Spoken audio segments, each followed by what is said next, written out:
Yes, opo, Your Honor. Pasensya ka na, Mayor. Narinig ko kanina yung hinaing mo eh. Kung bakit ikaw lang ang nandito at napapahirapan.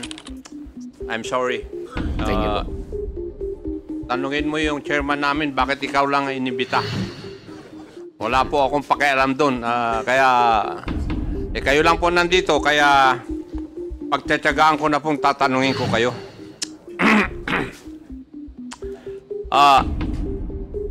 Mayor Kapil, may insinuations na o kaya kung saan sa social media na protector kayo po ng Pogo. At kayo po ay nanalo o masenso dahil sa Pogo. What can you say about that? Katulad po nung sinabi ko kung we're protecting, sana na-issue na ho natin sila ng permit nung January 2024. At tayo po ay, sabi ko nga po, at the age of 23, nagnenegosyo na po tayo.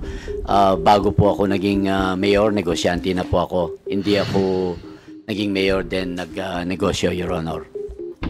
Bakit po nung 2024 nyo lang na-issuean ng desist order yung one? Yung pong permit kasi nila, meron pa silang license sa PAGCOR. January 2023 po yung last issuance namin ng mayor's permit. Hanggang December 2023 naman po yung permit ng mayor's permit po.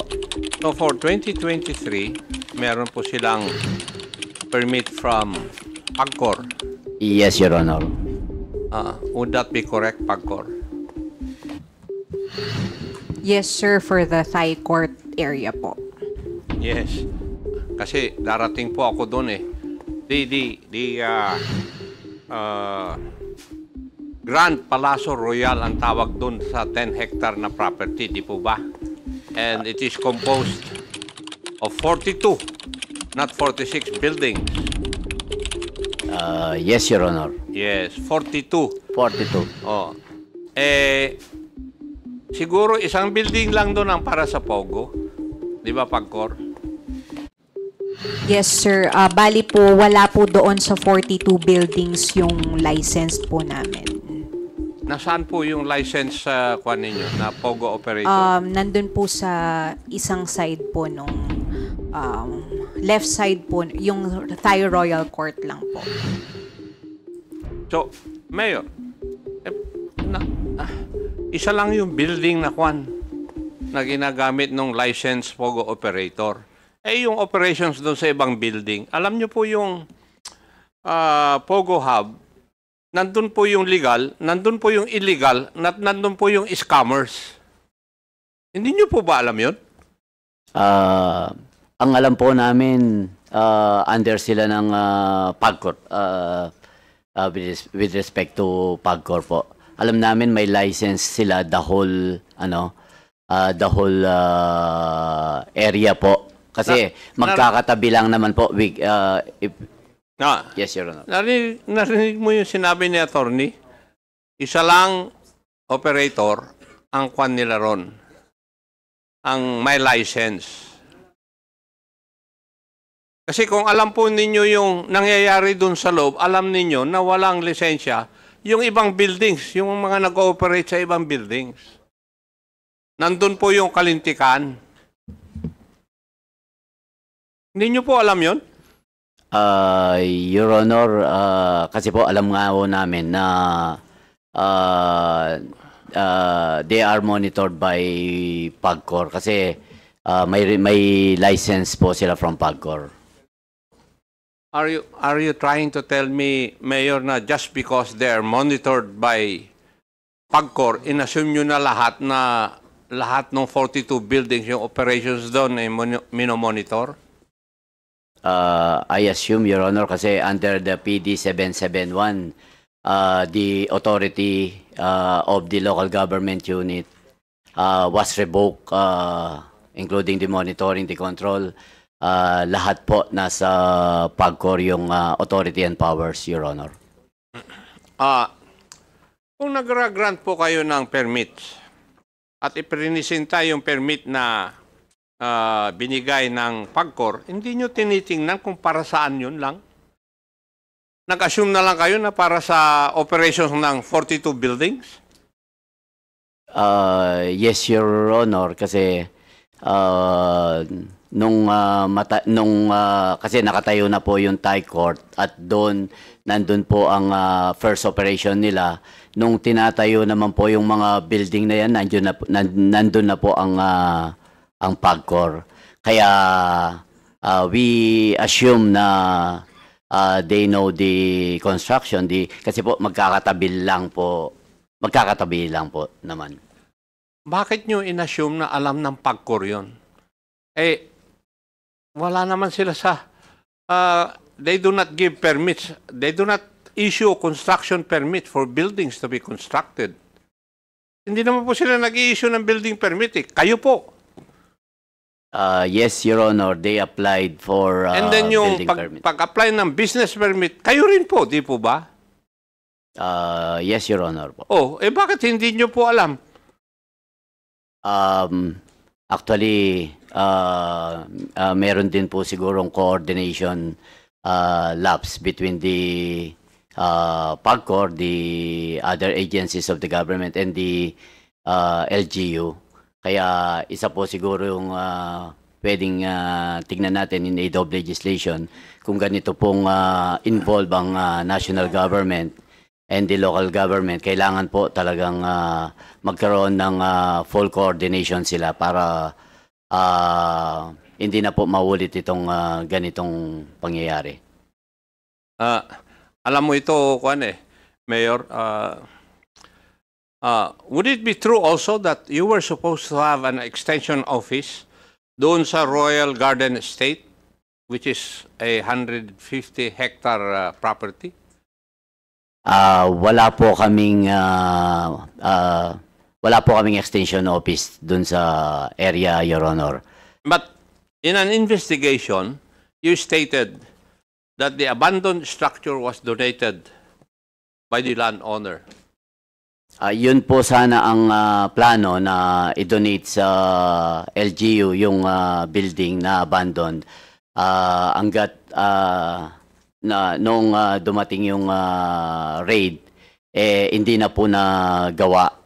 The building is sira-sira, dilapidated, walang tubig, walang kuryente, walang yung mga tiles, walang pinto, kaya talaga pong hindi po nagawa yung plano na magkaroon ng extension office doon. Kasi ang plano po talaga magkaroon ng extension office not for the POGO but for the whole area.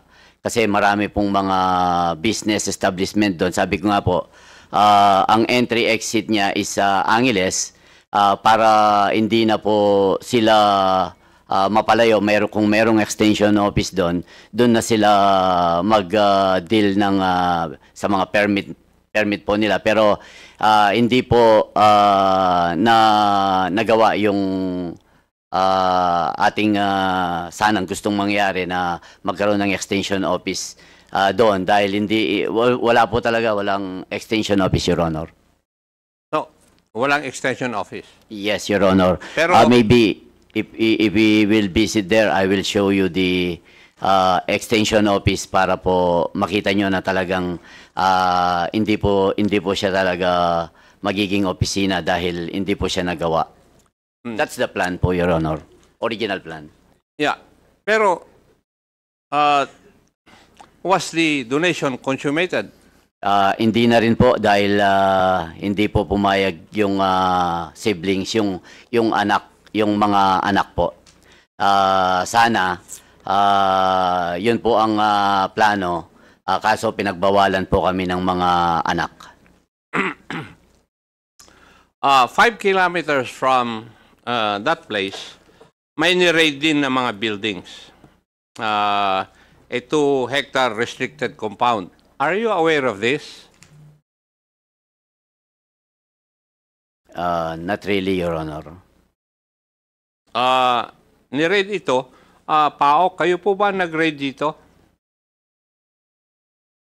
I think if you are referring, Mr. Chair, Doon sa po pila. mayroong indoor firing range, Ano po ang nag-grade dyan?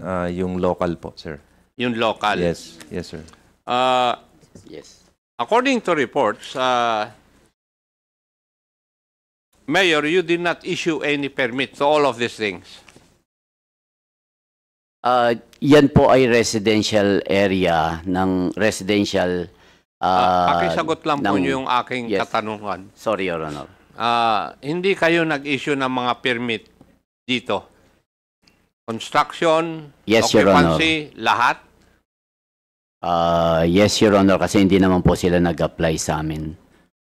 Pwede palang magkaroon ako ng lupa at bahay sa lugar po ninyo na walang permit. Ganun po ba? Kasi yun po ang logic ng kasagutan nyo po sa akin eh. Siguro po dahil naitago nila yung yung construction kasi kung makikita mo po yun isang yung sinasabing White House, kahit dadaan ko ka doon dahil nasa likod po yung construction o yung ginawa, hindi mo po makikita yung along the highway. Kaya kung hindi lang po talaga i-apply yung construction, yung permit, residential po kasi siya, Your Honor. Yeah, but lahat po ng construction kukuha ng permit po sa inyo. Pagkatapos ng construction, hihingi po ng occupancy permit sa inyo. Di po ba?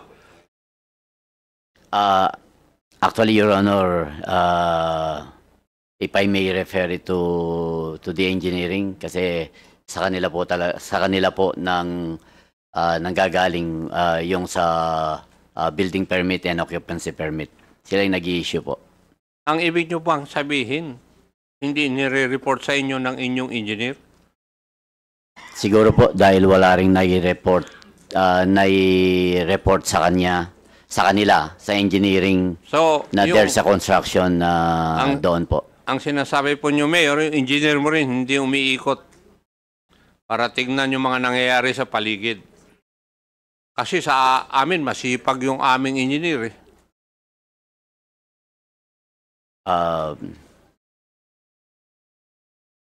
Hindi naman po siguro. Siguro talagang naitago lang po yung construction. When did you come to know about the existence of these structures? Nung pong magka-raid na nagkaroon ng memo si Governor na to check on the baka merong mga pogo po sa area namin. Agad kaming gumawa ng nag-conduct ng joint inspection team. Kaya during the joint inspection team, hindi rin kami pinapasok doon sa area. Kaya sumulat po kami sa aming PNP, PORAC, para sila na po ang mag-conduct ng search. Then they elevated to the provincial. Kaya ang provincial po ang nag-apply for search warrant po dun sa area, Your Honor. In coordination with our Chief of Police. Nag-conduct kayo ng inspection, di kayo pinapasok because of ang sabi ng mga tao, wala po kayong search warrant, di po ba? Yes, Your Honor. Bali, Yes. tinawagan po nila yung abogado nila. Sabi nila kung may search warrant sila. Kung may search warrant kami, papapasukin kami. Pero Now, kung wala, yes. What did you do after that? Wala na? We wrote to our local police. Then dun sa letter po namin, siya yung ginamit nila para makapag ano na po ng search warrant, Your Honor. Yung municipal engineer nyo nandyan, Yes, Your Honor. ano ba ang dapat ano yung protocol na susundin nyo pag nalaman nyo na yung isang property, wala lahat permit? Right, pagka-determine po namin na meron ni construction doon, Your Honor, nag-issue po kami ng notice of violation. Did you issue a notice of violation? Yes po, Your Honor. And signed by whom? Ako po, Your Honor. Ikaw ang may kapangyarihan na mag-issue ng violation? As per po dun sa building code po, yung building official po ang mag-i-issue po ng notice of violation. Sinagot po ba yung inyong kwan? Hindi po, Your Honor. And what would be your next course of action? Yung pong as per po dun sa building code, yung series of notices po, yun po yung ginawa namin, Your Honor. Nasa anong stage na po kayo? Ito po, yung nakapag-issue na po kami nung last violation, Your Honor. So, susulat na po kami niyan, i-report na namin po kay Mayor through the admin po para mabigyan po namin ng panahon kung ano po yung gagawin namin dun sa hindi pag-report po ng owner. Mayor, pagbigay sa iyo ng report na yun, ano po ang course of action ninyo? We'll refer it to our legal team po para kung ano po ang na maybe we can impose penalties po for not complying on the building permit and occupancy permit. Thank you, Mayor. Kanina, natanong po kayo ng isang tanong na hindi nyo nakukuha nito, nakokontrol dahil nandyan na po sila bago kayo naging mayor. Actually, hindi naman po yung nandyan na sila. Yung sinasabi po namin, yung Thai court existing na po kung saan yung first building po na ginamit nila for the operation of the Pogo. Hindi lang po siya na apply ng building permit and occupancy prior nung pag-upo ko po nung nagawa na po nung hindi pa ako nakaupo. Yung first building. Yung first building, Your Honor. Yes. That was in 2019. That was in 2019 po. And there are 42 buildings. Ang ibig nyo pong sabihin, yung 41 buildings, hindi nyo po alam na tinayo? Alam po namin kasi in-apply po nila ng, meron po, kompleto po lahat ng building permit, occupancy permit, and kung kailangan nyo po, we can provide you the permit na secure nila at nabigyan namin ng permit. Kasi, Mayor, misleading yung sagot nyo kanina na when you came, nandun na mga yon. So, in other words, in 2019, isang building lang, all the other buildings were constructed nung ikaw na ang mayor. Yes, Your Honor. Pasensya na po siguro nung ni Kong Dan. Ang sinasabi ko po yung building, yung first building, nagawa na po kahit hindi pa po ako nakaupo. According to the reports also, in 2023, nag-conduct kayo ng inspection din. Di ba? 2023, yes, Your Honor. That's August 25. August 25, 2023. Yes, August 25, 2023. With the local police, Your Honor. Yes, pero hindi rin po nyo na-inspect lahat yung lugar kasi nasa guardhouse lang kayo. Hindi po, meron po kaming pinapasok naman po ang aming local police doon. Meron po kaming pictures na nakapasok po sila. Your Honor. Hindi po kayo kasama noon? Our inspection team, hindi po ako nakasama, Your Honor.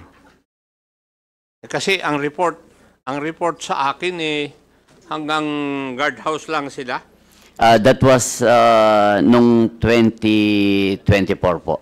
May 3, 2024. May 3, 2024. May 3, 2024 po, Your Honor. Dalawang inspection yung ginawa ninyo Isang August 25, 2023 at saka May 3, 2024. Opo, Your Honor. Eh, nung una, pinapasok kayo. Bakit kaya nung May 2024, hindi na kayo pinapasok? Siguro po kung baka yun yung ano ng may-ari sa ano, yun yung Kayo po ang mayor doon eh. directive po. Hindi nyo kayang pasukin?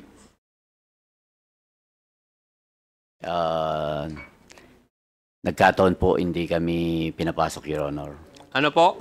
Hindi kami pinapasok nga po, Your Honor. At that point in time, May 2024, wala na silang lisensya from PAGCOR.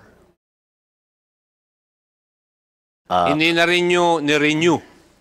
Hindi po ba? And yet, you're not able to inspect it. Actually, nalaman lang po namin yung wala na silang permit nung after the June 4 raid. So, in other words, Mayor, hindi nyo po ginawa yung inyong trabaho eh. Nakapag-operate sila without you being able to inspect kung anong nangyayari. Pumapayag po kayo ng ganon? Your Honor, dahil wala naman pong report sa amin na merong criminal acts dun sa area. Even the reports of the PNP, wala. Mayor, there were 9 bodies, foreign nationals, patay, na dinap malapit dyan sa area na yan. And you're not aware of that? Walang krimen na nangyari? Your Honor, medyo malayo po yung area kung saan po dinamp yung ano dito. Dito po sa Manuali and Hacienda area. Pero upon the investigation of the PNP, galing po sila ng Manila. Dito lang po, sa amin lang po nadala, Your Honor.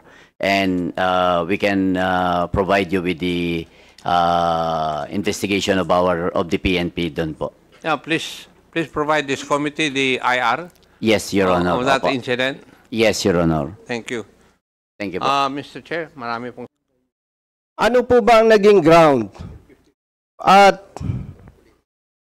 na-terminate sa position itong si Colonel Buyakaw? May grounds po ba tayo dito, Mr. Chair? May basihan po ba tayo legally? Okay. O You're asking General Karamat, Mr. Chair? General Karamat. Okay, go ahead. Good afternoon, Mr. Chairman, and to all the honorable members of this committee. Muli, fellow workers in the government, isang magandang hapon sa ating lahat. First of all, I would like to thank this committee for bringing out this matter regarding the relief of those personnel who are involved in the operation of Pogo. Actually, gustong-gusto ko na itong ma-clarify o ma-clear itong pangalan ko dahil I am being judged through social media and even sa mga newspapers alleging that I am a protector of the media because of the relief of those personnel involved in the operation. So, to all the netizens and to all the media who are present here, please take note. I have a presentation here why Colonel Buyakaw was relieved. Paki-present nga yung IBP ko. Mr. Chair, will we allow him to present? Yes, how many minutes? General? One slide lang, sir. One slide lang. You have 1, 2, 3, 4. Sige, we will allow it. Okay. Next Go ahead. slide. Okay, next. Sir, that was a memorandum coming from DPRM addressed to the Director CIDG. Ako po yung director din, to relieve Colonel Buyakaw of his post. In short, I was not the one who caused the relief of Colonel Buyakaw as insinuated by any body that nirelieve ko siya dahil doon sa pag-operate niya doon sa Pugo in Banban. I was just following orders coming from national headquarters. So I implemented that memorandum coming from DPRM to relieve Colonel Buyakaw. Yung mga sinasabing na wipe out, yung mga personnel niya nakasama doon sa operation sa Bamban, some of those personnel, when Colonel Buyakaw was relieved of his post, some of his officers and men personally requested to be transferred. Alam naman natin na kapag bago ang boss, iba na gusto nila sumunod doon sa boss or they ask for the transfer. So in short, and simple language, hindi po ako nagpa-relieve kay Colonel Buyakaw and others. Thank you, Your Honor. So, Mr. Chair, meaning, lahat po ng personnel under Colonel Buyakaw voluntarily nagpa-relieve. Except for Colonel Buyakaw, sir, who was relieved by the DPRM. Actually, the one who signed the memorandum addressed to the Director CIDG is beside me right now, sir, who was then the OIC of DPRM, the person of Major General Bakay, sir. Okay, thank you, General Karamat, sir. General Bakay, sir. Nabasa ko po, ikaw yung signatory doon sa instruction, sa directive to relieve Colonel Buyakaw from his post as Regional Chief and CRCIDG. Ano po ba yon? May nag-utos po ba sa inyo or merong board resolution? Mr. Chair, magandang hapon po sa atin lahat, Mr. Chair, and to the honorable members of this committee and other resource persons. Mr. Chair, when I am the signatory of that memorandum directed to the Director of CIDG in my capacity as the officer in charge of Directorate for Personnel and Records Management. I am now with the Directorate for Investigation and Detective Management, Mr. Chair. The orders for given to classmate General Karamat, sir, came from the higher ups. It's a command guidance, and in short and simple language, Mr. Chair, I was just following orders to implement to give orders for the relief of Colonel Buyakan, Mr. Chair. In other words, Mr. Chair, naglabas ng memorandum si General Bakay, then assigned DPRM in compliance with the instruction of another senior officer. Am I right, General Bakay? Opo, Mr. Chair. Yung po bang instruction na yan, General Bakay, sir, is it verbal or written? The preparation of the memorandum, Mr. Chair, is coming from our publication, which is just a section of DPRM. And I'm not at liberty or free to determine and say kung paano po binigay yung orders, Mr. Chair. But regardless, pag dumating po sa DPRM, it's coming from the higher ups, Mr. Chair, from the command. Clarify ko lang, Mr. Chair, doon sa section or division under DPRM, hindi po yan ang issue. Ang signatory po sa orders, sa memo, si General Bakay. Meaning, may nag-utos kay General Bakay. Tama po ba? In a sense, yes, Mr. Chair. Yes. But, yes, Mr. Chair. We know that. Hindi mo naman gagawin yun kung wala instruction sa'yo. Dalawa lang naman po yung instruction eh. Either written or verbal. Is it verbal or written, General Bakay, sir? I cannot say, Mr. Chair, because the memorandum came in my table for it to be signed already in that form. And hindi ko po alam from the, if I may ask yung staff who prepared it from that section, Mr. Chair, if the order was written or verbally. I am not of possession of that knowledge, Mr. Chair. Mr. Chair, pag ikaw ang head of office, especially third level police commission officer itong si General Buyakaw, Colonel Buyakaw. Hindi ka basta peperma eh. Are you telling us na pagdating sa table mo, perma ka lang? No. Tama po ba? It is assumed, Mr. Chair, when these types of orders are given to DPRM, it has Mr. passed Chair. through the command group. Mr. Chair. Okay, The Congressman, resource person is not answering the question Yes. of the Honorable Busita appropriately. Yes, Mr. Chair. we will be reminding the resource speaker to answer directly the question. Kasi ang tanong naman po ay napaka-simple lang, and even our members who are here can answer it directly. So, be truthful, General Bakay, please. Please reply to the query of Congressman Busita. Ano po ba yung instruction? Direct sa'yo or dumaan sa staff po ninyo? Dumaan po si staff namin, Okay, Mr. Chair. Mr. Chair, nandyan po ba yung concerned staff? Not present, Mr. Chair. Sino po yon? General Bakay, sir? From our publication section, Mr. Chair, who prepares the memo brings it to me for signature, Mr. Chair. Okay, Mr. Chair, dahil wala po yung concerned staff ni General Bakay, and sayang naman yung oras natin, you, as the head of office, ikaw po ba basta pumirma lang? Doon sa sinasabi mo po ninyong directive? Ano po yan senior officer yan? Third level commission officer? Na hindi naman po ma-promote yan without the approval of the President? Kung yan po ay patrolman, pwede siguro. General Bakay, sir.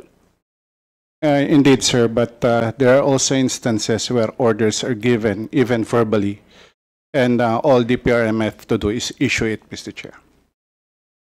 So, gusto po ba ninyong sabihin na hindi ka nagtanong, pumirma ka lang? Yes, Mr. Chair. So, kung pumirma ka lang po, ibig po ba sabihin, wala kang ginawa o alamin mo kung sino po ang nag-utos? Mr. Chair, when the memorandum came to me, I assumed that it came from our higher-ups, Mr. Chair, Mr. because Chair. none of this... Okay, will you allow Congressman Acop to interject? Yes, Mr. Chair. Kailangan ko ng backup na general. Okay, before I recognize General Acop, mayroon lang ako maliit na, General Acop, ito lang sasabihin ko, I still cannot comprehend that after a successful operation of those personnel, and after a week, marerelieve sila. And I still lingering in my mind why. And now, it's becoming clear and clearer. Yeah, okay. Mr. Chair, to continue with all... With You're not yet done. Yes, Mr. Chair. Okay, I thought you're done. Hindi pa ako tapos, Mr. Chair. Okay, sige, go ahead. Mr. Chair, parang tama po yung I agree with the Honorable Chairman Acop. Pero parang bitin Mr. Chair, pwede po ba ma-invite natin? By the way, General Bakay, sir, sino po ba yung concerned staff mo do sa publication?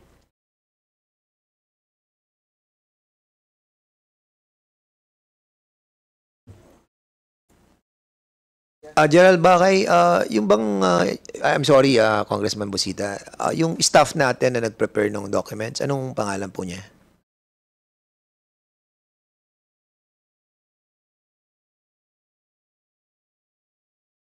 May we be allowed to Yes, research, Mr. Chair? ano lang naman yung staff nyo lang na nag-prepare ng documents. We're asking just for the name. Yeah. Are you asking that the name of that person? Yes, Mr. Chair, yung head or chief of publication. Please reply.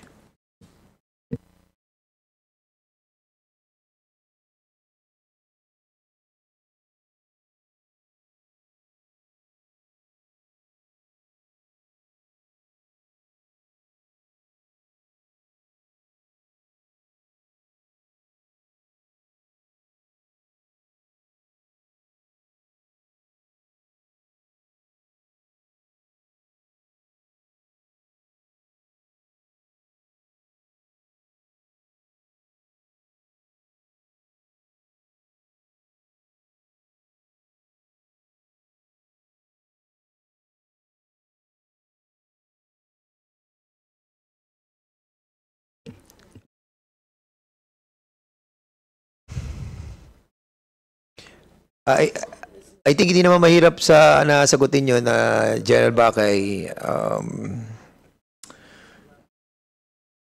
By the way, Mr. Chair, while waiting, gusto ko lang iklaro yung pangalan ni General Karamat, Mr. Chair. Sige, go ahead. General Karamat. So, malinaw pala na may instruction, written instruction, directive, si General Karamat. So, yung iniisip ng publiko na si General Karamat ang protector ng illegal POGOs, it's very clear na kung ganon, hindi niya sisibakin yung mga bata kung bata niya yon. Unfortunately, Mr. Chair, may directive may memo. So, mabuti pala, General Karamat, na pag-usapan to. Actually, alam ko yung background mo, okay naman especially yung iyong wife. No? You want to say something, Congressman Paduano? And, you were whispering and I can hear the sound of your voice in my left ear. Baka masasagot na Wait. Order. So, will you allow the interjection of Congressman Paduano? Pwede, Mr. Chair. Marami ang utang dyan Okay, go ahead. Chairman Paduano, you have the floor. Chairman, but of course, that is the manifestation of Chairman Busita. No, Congressman Busita. I just like to put in the record that is his manifestation and his conclusion with regards to what really happened. But it does not conclude that indeed, diba, General Karamat never, as asked by Chairman Acop, never talked to his mista. Diba? Not just because there is a document not coming from General Karamat. Indeed, General Karamat and General Bakay never talked to each other. Diba? Mas ang dito, the presence of that person in which sabi ni General Bakay kanina, prepares the document. And ako nga, sabi ko nga, you're the OIC, you're the most highest ranking official in that office. You just signed the document from your staff. Oh, sino yung staff na yon? Di ba? Medyo normally, sa opisina, bibigay siya ng staff mo, pepirmahan mo ba? Kung hindi mo man lang matanong, saan galing to? Ba ano to? Or, ang pinaka-the best is, you read it. Just make sure that the document, sabi nga ni Chairman Acop, hindi ka ililibing ng dokumentong yun. Diba? Kaya, it is not conclusive, Mr. Chairman. At the same time, ako, para sa akin, we should produce that person. Kasi, eto ngayon, Chairman, when Chairman Acop, who was then the PNP chief, General Bakay mentioned about now, that the PNP chief Marbel. To be fair with the PNP chief, he is not here. And now we will conclude that it's the PNP chief who orders the staff for General Bakay to sign? No, Mr. Chair. That's why, what I'm saying is, we have to produce that person that was mentioned by General Bakay as the head of the, what do you call this, publishing? Publication. We have to produce that person. Or else, I still have doubt that Bakay and Karamat talk to each other, bilang mista, nag-usap, Arbor. Or, now the PNP chief is being drugged. The name of the PNP chief, Marbel, is being drugged in this investigation because of the statement of, and the answer of General Bakay to the query of Chairman Acop. I think that's unfair. Mr. Chair, that's why... Order. Wait. Order. So, please refrain from speaking if the both chair does not recognize you first. So, Congressman Acop wanted to interject. Will you allow it, Congressman? Yes, Mr. Chair. Again, this is the second time. So, with your indulgence. Yes, okay. Mr. Chair. Kasi binabanggit palagi yung pangalan ko. Okay, Mr. Congressman Acop, you have the floor now. Go ahead. Salamat.